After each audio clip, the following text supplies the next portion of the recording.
Amy, we're told that the stabbing happened in this transit elevator here at the Yankee Stadium subway stop right behind me. And according to witnesses, the stabbing happened from a young woman who stabbed a much older man. Bronxites are bringing in supplies to help out the situation in Ecuador.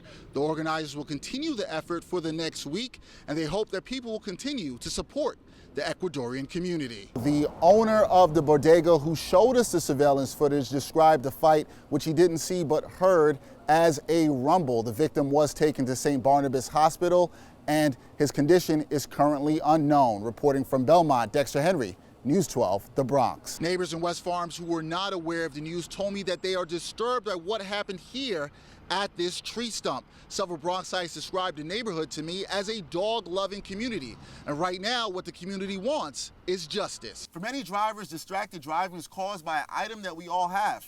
That's a cell phone. Want to avoid distracted driving? Take the cell phone, put it down, keep your eyes on the road. Again, witnesses tell me that the two suspects involved in the stabbing fled the scene. The victim was taken to the hospital, and a police investigation is still underway. Reporting from Concourse Village, Dexter Henry, News 12, The Bronx. Wow, I cannot believe that someone would kill 4 dogs. West Farms residents are in shock after 4 dogs were found dead in shoeboxes earlier this week near a tree stump at the intersection of Wyatt Street and Bronx River Avenue. It is currently unknown where the dogs came from. They had to belong to somebody. That was 4 little dogs. That all you had to do was leave them somewhere. Somebody would have taken them. The shoeboxes were discovered by Brunilda Torres, who owns 3 dogs herself. While out walking one of her dogs, the dog stopped to sniff the boxes on 2 separate occasions, so she decided to take a look. I lifted up the cover up again, and there I saw, I thought it was a cat then. But then I realized, no, it's a dog. The police department transferred the dogs who had matted fur and broken bones to the ASPCA.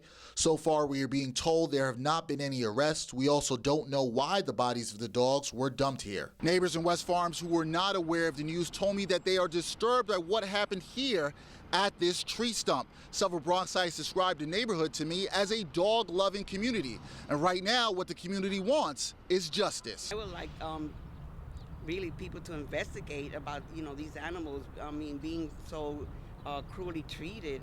Jail time. I think anybody who kills a child, not no 4 years. I want justice. I want justice for those little dogs. Reporting from West Farms, Dexter Henry, News 12, The Bronx. When it comes to distracted driving, a distraction is anything that takes your eyes off the road, your hands off the wheel, and your mind off the road. According to the National Highway Traffic Safety Administration, distracted driving accounts for 10% of all fatal crashes and 17% of all accidents that cause injuries. Those statistics have called for a crackdown on Bronx drivers using mobile devices while operating a vehicle. In the Bronx, over 22,000 distracted driving tickets were handed out in the last 2 years, according to the State Department of Transportation.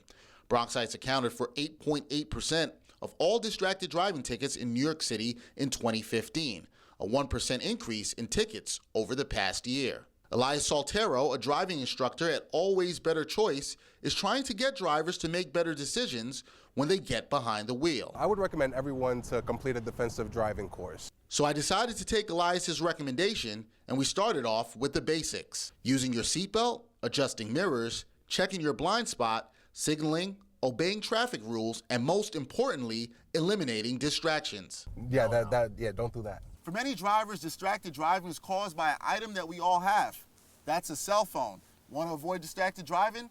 Take the cell phone, put it down, keep your eyes on the road. It's smartphones, is driving with that hot cup of coffee that may spill on your lap, and you can go and it'll distract you from anything that you're doing. So I asked Saltero, how do we solve the issue? I wish I had an answer for you, but I do hope that with more people participating in the defensive driving course or distracted driving course, that we can help eliminate those numbers. Dexter Henry, News 12.